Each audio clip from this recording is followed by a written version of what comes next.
Su mercedes, bienvenidos a otro episodio de ¿Sabías qué? Y hoy vamos a hablar sobre las formas de consumo en las sociedades prehispánicas de América. Al respecto, Joan Sebastián Torres de la Universidad Industrial de Santander, en su estudio Las modas del tabaco, rapé y cigarro en Europa durante el siglo XVII y XVIII, menciona que las formas del uso del tabaco en las comunidades prehispánicas en América cambiaban dependiendo del clima en la zona en donde se encontraban. Por ejemplo, en las cumbres andinas, en donde el aire era escaso y enrarecido, pues fumar tabaco era algo complejo, por lo que ellos recurrían, los indígenas en esa zona, a inhalar el tabaco en polvo. Por ejemplo, en zonas pantanosas como el Amazonas, donde pues encender el fuego era fácil, los indígenas recurrían mucho a infusiones del tabaco, que eso también daba cierto prestigio y era algo exclusivo solo para ciertas castas que tenían ciertos privilegios dentro de las sociedades indígenas de la Amazonía. Incluso existían zonas donde combinaban ambas formas de consumo,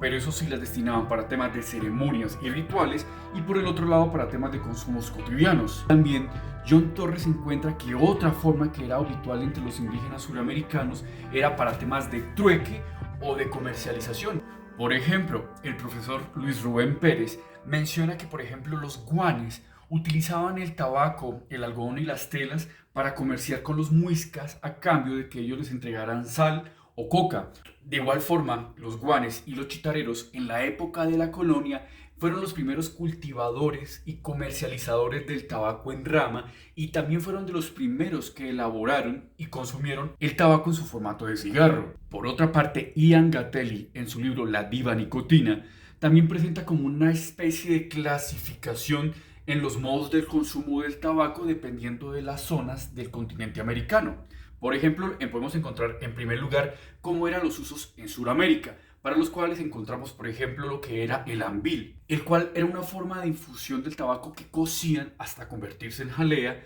Normalmente eso era un tabaco lamido, al que le añadían sales alcalinas o harina de mandioca, y por lo general la llevaban en el cuello en unos recipientes donde lo que hacían era untarla con el dedo y esparcirla en la encía. Otra forma de consumo era el mambe. Su particularidad es que el tabaco era masticado, por lo general se mezclaba con ceniza o sal y se convertían como en rollos o bolitas, las cuales se introducían en la boca y la masticaban. También encontramos obviamente el cigarro, el cual era destinado para el autoconsumo, pero sobre todo para presentes, para regalos para otras tribus, y por lo general normalmente se enrollaba el tabaco y se envolvía ya sea con hojas de mazorca o de banano. E incluso existía una forma de consumo muy particular que son los enemas, que fueron descubiertos por un chamán en Colombia que databa más o menos de 500 años después de Cristo, en donde en una de sus tumbas encontraron como un hueso o una caña hueca, una bolsita de cuero y una boquilla, y la cual la usaban para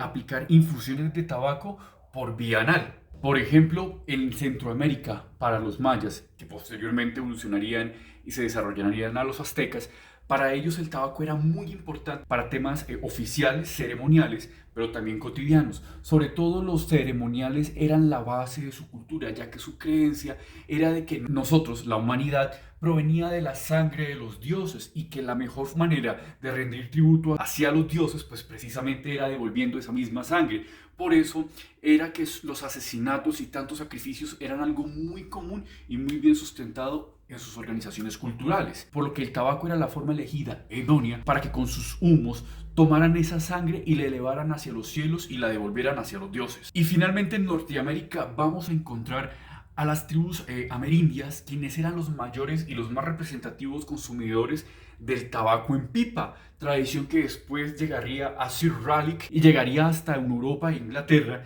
donde se empezaría una evolución y la difusión de la cultura del tabaco en pipa, que ya aunaremos un poco más cómo era el consumo en esas comunidades amerindias de Norteamérica cuando profundicemos en el tema del tabaco de pipa. Finalmente, John Sebastián Torres de la Universidad Industrial de Santander concluye que todos los cronistas, por ejemplo, Gallo, García, Correa, Wilber o el mismo Gatelli,